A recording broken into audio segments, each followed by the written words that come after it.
Hi అండి, good morning. ఈరోజు మా ఇంట్లో నాటుకోడి పులుసు అండి.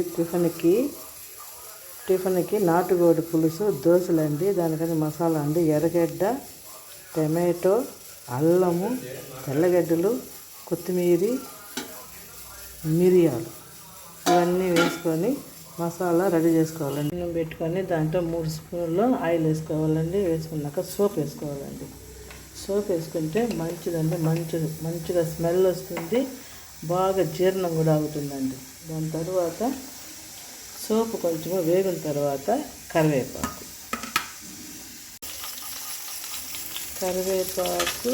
సోపు బాగా వేగిన తర్వాత మసాలా వేసుకోవాలండి. గుడ్డు పెట్టుకున్న మసాలా అంతా వేసుకొని బాగా వేగనివ్వాలండి.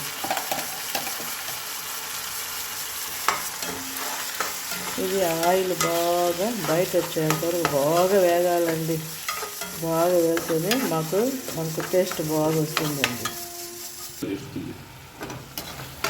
మసాలాని బాగా ఇలాగా వాడ్చాలండి. ఆయిల్ పైకి వచ్చే విధంగా బాగా వాడ్చుకున్న తర్వాత కానీ మసాలా మటుకు బాగా వేగాలి.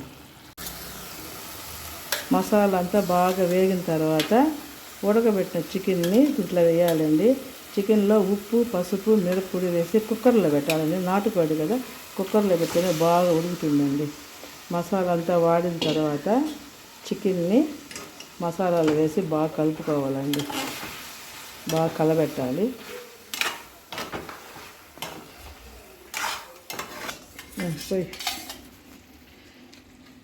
బాగా వేగిన తర్వాత మసాలా చికెన్ అంతా బాగా వేగిన తర్వాత కొంచెం నీళ్ళు పోసుకోవాలండి.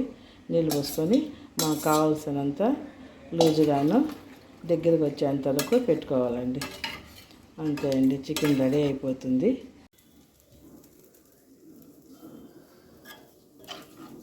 నాటుకోడి చికెన్ రెడీ. అందరూ అవే నేను దీనిలో ఉండట్టే ఉండు. ఈరోజు టిఫిన్ వచ్చి నాటుకోడి పులుసు, దోశ అంటే నీకు ఇష్టం కదా.